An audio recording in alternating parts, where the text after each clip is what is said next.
That's why when I said, the example of being caught up in the world in a biblical concept, living in your sin, dude, it's the same thing.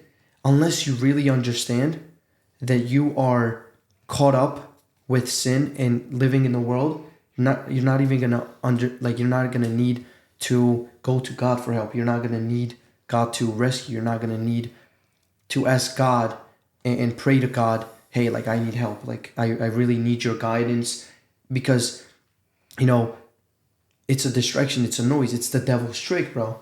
The devil plays that trick on people to capture them and their attention to be occupied so they don't turn themselves to God. They don't turn to things that are actually meaningful.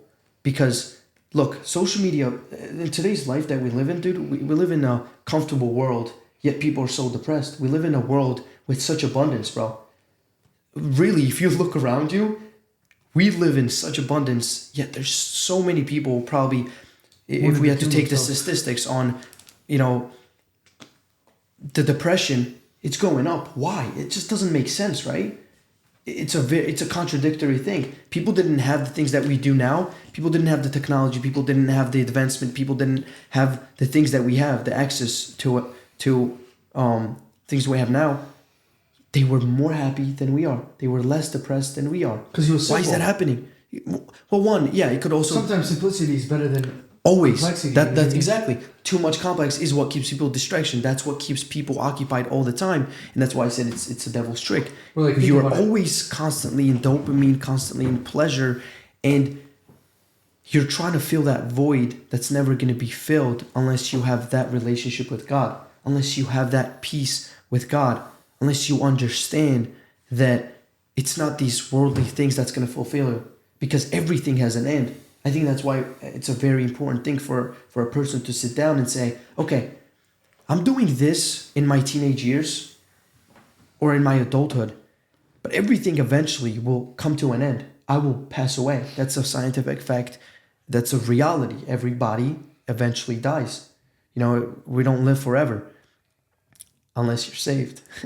But you know what I mean? And you have to ask yourself this question. If what I'm doing on this earth will eventually come to an end, the money I make, the fame, anything, the materialistic that I have in this world will go away. What's the point of me doing it? At least make it worth it.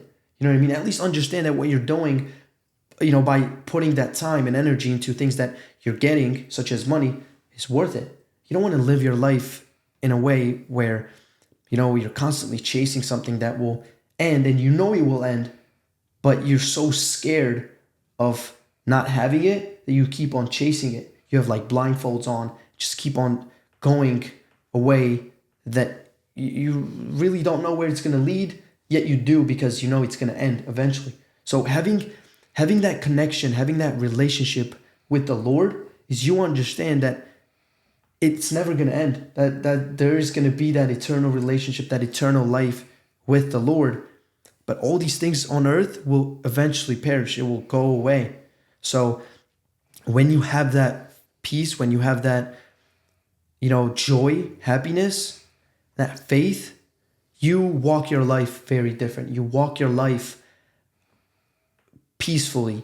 You walk the life with meaning, with purpose, that everything you do has a meaning to it. It's not wasted. It's not thrown away. It's always going to be worth it. Not even if it's not on earth and people will misunderstand you, if people push you away, if people turn their backs on you, God will never turn their back on you because God gave you that purpose to go and do meaningful things. He gives you that meaning. And no matter who understands it, no matter who tells you you're doing good or bad, God is speaking to you. And I'll be honest, that's when I found God. The time I found God was when I cut off people in my life. Drama. I had a lot of drama in my life. When I cut off the drama, cut off some people, you know, didn't really listen to, dude, every time I would sit in the car, what's the music I put on? Now, I have a drive to the gym, 20-minute, 30-minute drive, no music, nothing, just literally me, myself, and God. You know what I mean? Prayers, that's what prayer is, right? Like you just praying without any type of input necessarily. You know what I mean? It's with yourself. It's, you know, that personal relationship that you have that you can't necessarily just show somebody. You can't just physically say, oh, look, God right next to me, you see him, that type of thing. Like, you can't say it, but you know it's there. You have that personal relationship with him. And like I said, when I cut out all these stuff and I was with myself for the most part, and I like seeked for God, I could hear him, that type of thing. You know what I mean? Like, yeah, people ask questions like, what do you mean by hearing? Like physically hearing, that kind of stuff? Like, no, your soul and your heart like speaks to you. Like you can literally listen to yourself, and somebody doesn't have to tell you what it is that you're hearing. Somebody doesn't have to tell you what it is that you're going to do. Nobody has to necessarily tell you, okay, this is the way to go. Like, you already know it. You sense that you have that purpose. You have that connection, right? The Holy Spirit. And you both understand really well what I'm saying, but it's just that the audience who is listening to us, that part might be confusing, but I think that's on another level. If you're caught up with the world and distracted, and there's so much noise in your life that you don't even get quiet time for yourself, what I'm saying now about that relationship with God, I think is not going to make sense. But when you separate yourself from that noise, then you will understand that you can have that personal relationship with the Lord. But you got to let go of some things. You got to really put things down, and you got to push things out in order to live with him. You know what I mean? Even if it means to be completely alone. Mm-hmm. And we all went through that. I know that for sure. Exactly. It's a challenge to yourself that to find something greater than just what's in the world. Like, as simple as they need to let go of that feeling of waking up and being on their phone, which is an easy thing. Because the hard part is putting your phone aside for an hour and do the other things that needs to be done in the morning. Yeah. It's a hard thing, right? It's also a hard thing to say. Like, actually ask yourself, right? It's like, what does happen after I die? Like, what? Yeah. Like, right now you're living. You can breathe. You can eat. You can drink. You can see your friends. Like, you're kind of almost in, like, your mind not being present, but you are, like, physical, alive, living in reality. What happens when you die? Like, how can you imagine? Like, because everybody has an imagination on what like how they can imagine this, right? So, like, how can they imagine when they're gonna die? If the answer is like, oh, I'm just gonna die, it's like, whatever, like, then it doesn't make sense. Like, for me as a believer, knowing that we're gonna be in heaven, like, there's just like, how can you just die and there's nothing, right? Like, how like, you know what I mean? It doesn't make sense because it's not true. I mean, we know it's not, and I mean, it's a fact that it's not. I mean, they can believe that it is. There's gonna be nothing, but believing one thing and being and something being true is another thing. You know what I mean? You don't have to believe if it's true, but I mean, it is true. So it's like you have a choice to believe what's true. You know what I mean? Right. Almost. I don't know how to say it, but just what it is. At the end of the day, it's making a choice. You have to think and, like, actually be, like, ask yourself questions. That's the best thing you can do. Otherwise, like you said, they're never gonna find the answer. Yeah, they can listen to you, have to but seek they for an need answer. Exactly. Yep. They need to think down and sit down and think about it. 100%. What do you think, Mike?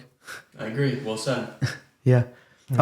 So yeah, to be honest, like, the whole episode, our main message is to really, if you had to go step by step, remove yourself from noise, remove yourself from distraction, remove yourself from the input. If you're getting too much input, cut it out. Sit down with yourself and be able to analyze things within yourself peacefully and alone, without anybody else necessarily telling you what to do, necessarily telling you why you're thinking the things that you do. Solve the problems. Ask yourself a question. You don't have to get an answer right away. Ask yourself a question. Okay, what is my purpose? What is my calling? Why am I unhappy? You don't have to get an answer right then and there. Seek for an answer. Live your life and understand why there are some holes in your life and how can you fix them. You know what I mean? And like I said, there's always a void that needs to be filled. It's just what you fill it with. We all have a void. We filled it with God. I filled it with God. And now the void doesn't exist. The void has been filled completely for me. There are problems. That's a whole different story. There are problems to be solved. There are doubts.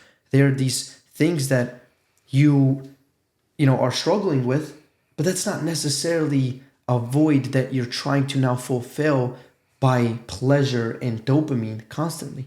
You know what I mean? Like, problems are a good thing. That's how you grow. You're supposed to have problems to grow. But I think there's a big difference when it comes to going out of your way to fulfill your needs, that pleasure and dopamine, constantly, and think that it's fulfilling you when it's not.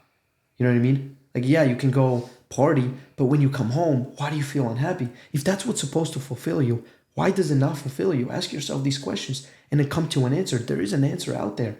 And that means you don't have to party to fulfill something. That You means don't. it's fake happiness. That's Right. why there's no answer